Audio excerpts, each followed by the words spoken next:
जब हम इस पृथ्वी पर जन्म लेते हैं तो हमारे साथ ऋण जुड़ जाते हैं। देव ऋण, गुरु ऋण, मातृ ऋण और पितृ ऋण। हम अपने पूर्वजों के ऋण से जुड़े हैं। उनका प्रयास, त्याग और संस्कार की वजह से ही हम आज इस पृथ्वी पर खड़े हैं। जब हम जन्म लेते हैं तो हमारे साथ ये ऋण जुड़े होते हैं और हमें इस ऋण से मुक्त होने के लिए ऐसे कार्य करने चाहिए जिससे हम इन ऋणों का परिशोधन कर सके। अब यह आपको देखना है। आपको अच्छे संत महापुरुषों से जाकर, गुरुओं से जाकर या फिर जो इस विषय में जानते हैं उनसे जाकर सलाह लेकर वह कार्य करने चाहिए जिससे आप इन ऋणों से मुक्त हो सके। हर जीव जब जन्म लेता है उस पर यह ऋण आ जाते हैं, परंतु वह कभी इसे मुक्त होना नहीं चाहता।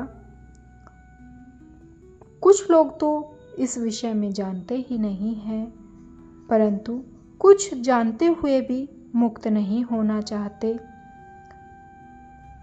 वे पता नहीं किन किन कार्यों में व्यस्त रहते हैं और फिर एक दिन ऐसा आता है कि वह पृथ्वी लोक से प्रभु के धाम को चले जाते हैं। सोचिए, यदि आप इस पृथ्वी पर किसी से धन या कोई वस्तु उधार ले लें तो जब आप उसे लौटा नहीं देते तब तक वह ऋण आप पर बना रहता है। तो वह यह बार बार आपसे मांगेगा या फिर आपसे किसी न किसी रूप में वह चुकाना ही पड़ेगा। जिसका है वह शांत नहीं बैठता, आपको देना ही पड़ता है। वैसे ही यह जो ऋण है हमारे पितरों का, तो वो कैसे शांत बैठ सकते हैं जब तक हम अपना पितृ ऋण नहीं चुकाते। ऋण तो हमें सारे ही चुकाने चाहिए, मातृ ऋण, पितृ ऋण, गुरु ऋण, देव ऋण। ये पक्ष, ये समय ऐसा है जब हमें अपने पितरों का तर्पण करना चाहिए। इस समय पर हमें अपने पितरों के ऋण से मुक्त होना चाहिए। हर जीव को वो कार्य करना चाहिए जिससे कि उस पर जो लगा ऋण है वो उससे मुक्त हो जाए। तो वैसे ही हमें भी अपने पितरों का करना चाहिए। तो वो कैसे शांत बैठ सकते हैं जब तक हम अपना पितृ ऋण नहीं चुकाते, तब तक हमारे जीवन में उलझने और उथल पुथल आती रहती है।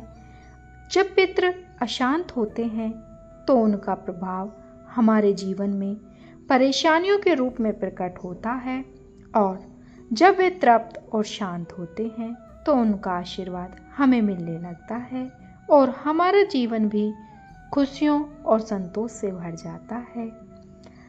हमारी जड़ हमारे पितृ हैं। श्राद्ध का अर्थ ही है उस जड़ को जल देना। सोचिए, यदि जड़ ही न होती तो क्या शाखाएं कभी खड़ी हो पाती? यदि बीज ही न होता तो क्या वृक्ष कभी फल फूल देता? हमारी हर सांस, हर संस्कार, हर संबंध हमारी जड़ों से यानी हमारे पितरों से, हमारे गुरुओं से जुड़ा हुआ है। श्राद्ध का भाव केवल कर्म कांड नहीं बल्कि यह हमारी जड़ों की ओर लौटना है। यह स्मरण है कि हम अकेले नहीं हैं, हमारा जीवन पीढ़ियों की नींव पर खड़ा है। तो याद करना क्यों आवश्यक है? क्योंकि यह केवल पितरों की तृप्ति नहीं, हमारी आत्मा की तृप्ति भी है। यह केवल अर्पण नहीं बल्कि जीवन की निरंतरता का उत्सव है। जब हम पितरों का श्रद्धा से स्मरण करते हैं तो उनका आशीर्वाद से हमारे जीवन में राह सरल हो जाती है और यह सब हमें अपने मन के विचारों से नहीं करना चाहिए। यह हमें गुरु की आज्ञा से, उनकी सलाह के अनुसार ही करना चाहिए। क्यों? क्योंकि वो एक उचित कार्य को कराएंगे जो हमारे गरुड़ पुराण के अंदर आता है। उसी के आधार से वो हमें बताएंगे। ये नहीं कि किसी ने बता दिया ऐसे कर लो। ऐसे तो हम करते आ रहे हैं और करते चले जाएंगे। जब तक परिवर्तन न हुआ तो फिर करने का महत्व क्या रह गया।